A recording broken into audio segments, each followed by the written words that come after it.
Hi everyone, hope you're doing alright. Thanks very much for tuning into the video.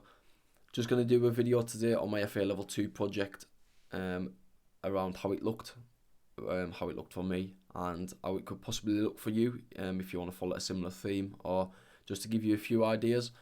Now, I know there's a lot of people doing their Level 1 or Level 2 at the minute who've messaged me on the Coaching Zone page asking if they can get a hold of my project. That's absolutely fine. I'll put a link in the description below. But I'm just going to do a video giving an explanation of why I done it how I did, and yeah, maybe clear up a few questions that you've been having regarding the project. So to get us started, I had the Who We Are section, and that was broken down into the club ethos and my core coaching values. So the club ethos, I think most grassroots club will have one. It's just regarding how they play and how they want the club to be run and each individual team to be run. The core coaching values for me could also be known as the non-negotiables. Now, that's something I've learned in my time away from the project and since the Level 2, is that your core coaching values are essentially non-negotiables. So for me, what's non-negotiable when a player and a coach turns up to a session? And I broke mine down into teamwork, attitude, hard work and honesty. And I broke these down further into little subcategories. Now, the core coaching values will be different for everyone else. Some people might have a bit more of an emphasis on, on teamwork opposed to attitude or hard work. But for me, these are the four, and the little subcategories broken down further, but these are the main four that for me are absolutely non-negotiable. So coming to a session and working hard, and that's not just for the players, that's for myself and for other coaches involved. The attitude, the teamwork and commitment, and the honesty between all parties involved. So again, these can be whatever you want them to be. There's no right or wrong answers in the core coaching values, but what I would say is something that you're really firm on and something that you really stand by, then these are your core coaching values. So you can get them down in any way possible. For me, just documented them down, give a bit of information about each one, and yeah, really simple. Moved into how we coach, and this was my coaching philosophy. Now, this project was done around 9 months ago, so there's a lot of things that will have changed since then. There's a lot that's the same, but there's a lot of things I've learned since completing the Level 2. So this isn't an updated version of how I think or how I represent now, but a lot of it will be very similar, and it'll probably be just things added to the project or added to the information in the project. So the coaching philosophy and my coaching philosophy is based around a trial and error approach opposed to a command approach. And what I mean by that is I like players to try things 2 or 3 times before I intervene. I think one, it gives them a chance to work out if what they're doing is right. You know, we as coaches, we maybe think one in particular way is right, but they maybe develop a way of doing something themselves that they find successful. So who are we to command after one attempt and say, this isn't how you do it, this is how you do it? And there's nothing wrong with the command style. There'll be people who coach like that, and again, this project isn't right and it's not wrong, but personally for me, this is just my opinion. So yeah, for me, I like to go with the trial and error approach. I like players to try things 2 or 3 times, and then if I think it's coachable and there's something I can intervene and say and help the players or get across a message that I want to get across, then I will intervene. But it almost certainly won't be after one attempt of attempting something. Yeah, that's basically it on the coaching philosophy. It's just how I approach my sessions, how I want my sessions to look in terms of what we're trying to achieve and how success is deemed. Moving down into the coaching syllabus, this is something that I found for myself and still find for myself to be really successful. So what I've done is I've broken down the pitch into 6 blocks of work. So block 1 is the defensive third, all the way through to block 6, which is the whole pitch. So block 1 is playing up from the back and pressing. Block 2 is retaining possession and defensive compactness, and then so on for block 3, 4, 5 and 6. And what I tried to do was I tried to marry up the in possession theme to the out of possession theme. So playing out from the back as the in possession theme, then the out of possession theme will be pressing. Block 2, retaining possession, in possession. Out of possession will be defensive compactness. And I think the reason I've done this and the reason I found this successful was for the 4 sessions of block 1, 2 sessions will be playing out from the back, 2 sessions will be pressing. But even on the playing out from the back sessions, you would have pressing, and even on the pressing sessions, you would have playing out from the back. So I just tried to correlate the two themes and block them as one. And again, something I still do now, something I find very successful. If we just have a quick look at the sessions, I won't run through the session plans in depth. If you want to download them, download the project, then you can and have a look in a bit more detail.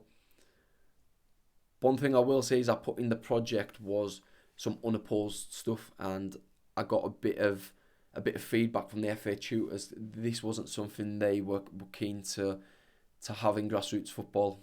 What I would say is, from my opinion, is unopposed patterns and unopposed practices and shadow play are all relevant to me, because it gives the players an idea of how it should look, how they should set up, where they should be in and out of possession, or how it should look in and out of possession.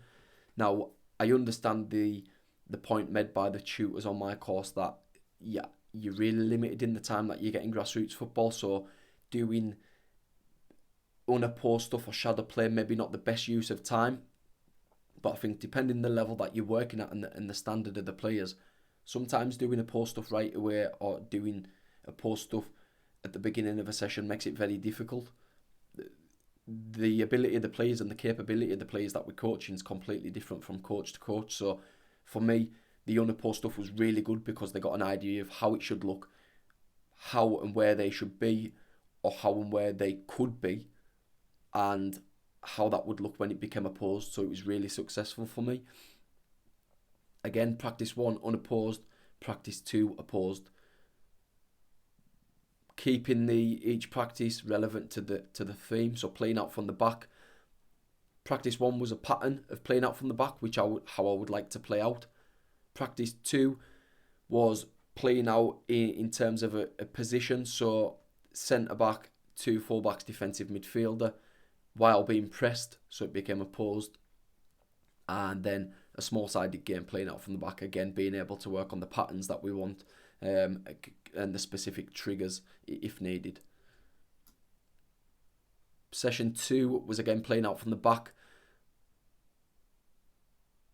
Session 3 was pressing, but what you'll notice is that practice 1 was a pressing warm-up, but then practice 2 was actually a practice we'd done in the playing out from the back. The only thing that was different was I would now be coaching the out of possession side of that, which would be the pressing opposed to the playing out. So by doing the practice already in the playing outside, the players have got a feel for it and an understanding, and they know what's expected in possession. Makes it so much easier to coach the out of possession theme. The practice runs a lot more smoothly, and you can get a lot more detail in there of the out of possession. So this is something I've done across all blocks. The in possession side was really good, and the practice worked well. But I would take that practice and I would put it in again for the out of possession theme, for the simplicity of it ran better, players knew what was expected, and I had a lot more time and attention to detail coaching the out of possession stuff. Now, for some coaches, doing the same practice week to week maybe not beneficial, but for me it was, and for me it was really successful. And it was even successful to the point that from week to week I could look and say, well, there was actually a massive improvement in this department, or could we try this maybe a bit better than we did last week? So it give me a bit of a foundation to build on. Session 4 was again pressing. Again, very similar style. Practice 1 and 2 was the same, but a different small-sided game at the end. I won't look in too much detail at the individual sessions. You can download the project and have a look if needs be.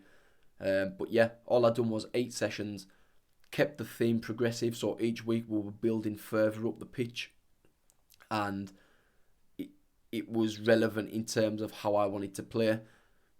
What I would say is, and what something that was mentioned on my course, is that if your themes don't link or there's no correlation, so week 1 you do playing out from the back, and then week 2 you do counter-attacking, it's probably not looked up on as well by the FA tutors, because they want you to represent a bit of structure and they want it to be progressive. So by putting the coaching syllabus in place and following a progressive path of progressive practices, so to say, it makes it very easy for the players to follow and understand, for you to follow and understand, but the tutors to say he actually is progressing week upon week.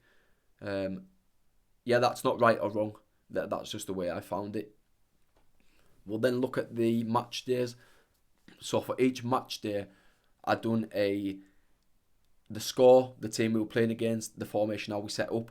But the main part of it was I done 3 individual objectives and 3 team objectives, and I kept them relevant to how we wanted to play, so my style of play, but also tried to link them to the training session that we'd done, or the theme in the training session that we'd done. So playing out from the back was the theme in week 1, and as you can see for the individual objectives for Max, who was the defensive midfielder, his objectives was, can you try and drop between the centre halves to receive the ball from goal kicks? And that's how I wanted us to set up. I wanted us to play out in a 3-4-3 formation, so the fullback's really high, but a defensive midfielder dropping in to make it a 3. So it was, the objectives were just relevant to how I wanted to play, and I kept them linked to the themes that we'd looked at during the training sessions. Again, match day 2, 3 individual, 3 team objectives. Another thing I would add to the match day focus is, how successful can it be by doing the individual and team objectives? So if I go to match day 7, so match day 7 we lost the game 2-1. The comments on it were, we probably lost the game due to my defensive tactics. We'd been working on defensive compactness in training, and I wanted to see how tight and disciplined the players could be. We conceded both goals from range, and in all honesty, our compactness limited the opposition to a few chances. So even though that we've come off the pitch and we've lost the game 2-1, it's still been successful to me, because the team objectives were, can we get everyone behind the ball out of possession? Can we limit the number of opposition shots inside of the box to below 5, which we did. So we've been successful in 2 out of the 3 team objectives. So actually, we've came off the pitch, and for me, we've been successful. And by putting these objectives in there, it can somewhat take away from the final result. So if that's something you would like to try or put in your project, then I would definitely recommend it, and it's something that's been really, really successful for me. Formations and positions. I'm not sure why this was put into the project, or why it was asked to be put into the project, but the tutors wanted to know how much game time or how many games in what position each player had played, so I put that in there. The future player. So this is a player profile completed by the players. So just 6 questions about how they think they're doing. When did they start playing football? Things they can improve on, and it kind of helped me marry up with my player profile. So if they thought their best footballing attribute was dribbling, and I thought it was dribbling, perfect, that matches up well. We can look at ways to develop that even further. But if they said that they needed to improve on shooting, and I agreed with that in my profile, then there wasn't the somewhat awkwardness of saying to the player, I think your shooting needs to improve, when they actually didn't think it did. So if we both agree on that, then we've got a common ground, and we can both recognise that. So it was really good and interesting to look at the player profiles and see where they thought they needed to improve and where I thought they needed to improve, and if they linked up well. So I've done this for every single player, and then I've done the player profiles. So from my opinion, how they looked in all 4 corners. So I got 6 points in each corner. So for example, technical was ball control, 1v1, possession, finishing, positioning, and passing. I think that's right. I think that's all 6. Could have been 7 now, I'm not sure. But yeah, and then I've just done a quick comment on how they done in each corner. So how they were doing well in each corner, what they needed to improve on, if anything, in that in particular corner. And yeah, it was just something for myself to look at and look back on and see if in 3 months' time they had improved on the things that I thought they needed to improve on, but also to see if they maintained the high standards of, example, player A has got really good 1v1 ability. He always looks to beat a player. 3 months later, is he still trying to do that? And if not, then I can reflect and look why. Maybe something to do with my coaching style, the style of player, or maybe just the player's lost a bit of confidence. So it kind of gives you, again, that foundation of knowing where each player's at. What I would say is I wouldn't share these with players, simply because the age group I was working with, under 13s, it can be really difficult for some players to accept that they're struggling in a corner or struggling with an in particular attribute. So yeah, it's something I kept to myself, but something I used to reflect myself and look back on. Nothing much, just a short little write up in each corner. And yeah, lastly, we move on to the how we play section. So style of play, in possession, out of possession, and transition. This was 2 pages long. I basically just give a bit of information about the vision for my team when playing, in possession, out of possession, what I expected of each individual player, in possession and out of possession, and then just a quick diagram to show how that looked. So for me, 4-3-3 was the formation of preference because of the flexibility. So you start 4-3-3, but in possession you go to 3-4-3. But if you want to shut a game out, you can pull the 2 wingers a bit deeper and go into a 4-1-4-1 or a 4-4-1-1 or whatever you choose. So because of its adaptability and its flexibility, this was my formation of choice. And yeah, just what I expected of each player in that formation. So we'll do an example. Centre midfielders. One centre midfielder should be box to box and another one should be more attack minded. Both need to be disciplined when out of possession in the midfield 3 and also offer support in attack when in possession as part of a 2. Goalkeeper has to be a good passer of the ball. We'll look to play out into our back 3, which from before was our centre backs, defensive midfielder, and our other centre back, meaning the goalkeeper will often be a passing option should the opposition press high and quickly. So it was just an expectation of each player and how I wanted them to look and how I wanted them or expected them to perform in my style of play. This has changed for me. So this project was completed 9 months back, like I said, and I've had so many more learning experiences since then. I've had 4 or 5 days a week coaching for 9 months, so I've learned from other coaches. I've developed as a coach myself and things that I need to improve on. So I think a lot of this project will change for you, and don't be scared for it to change. You know, it's part of the development process. But as long as your core coaching values and your non-negotiables stay the same, then it's fine for you, for your style of play to change. You might see something from a coach you're shadowing or you're working with that you really like and you think could be really successful, be that the same way they do it or a way you can develop that further yourself. So don't be scared to change your style of play. Get down in the project what you think is relevant for you at the moment and then progress going forward, be that changing or be that adding and developing. And lastly was how it affected my thinking by completing block 3. So my project was finished early on in the level 2 simply due to I wanted to get it done and I felt confident enough to do it.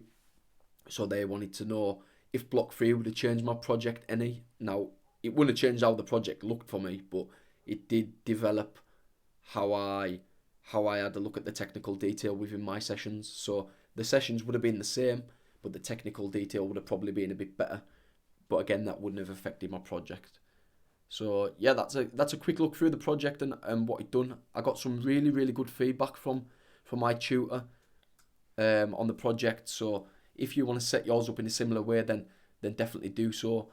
If I could give advice to take anything away from this project, it would be looking at the 3 individual objectives and 3 team objectives in a game from a theme that you've been working on, because it takes away that the negativity of losing a game, which can be perceived by players, other coaches or parents, and it gives your players something to work towards and deem something as successful other than the final result. But yeah, thanks very much. If you want to download the project, then it will be down below in the description somewhere. And yeah, please subscribe.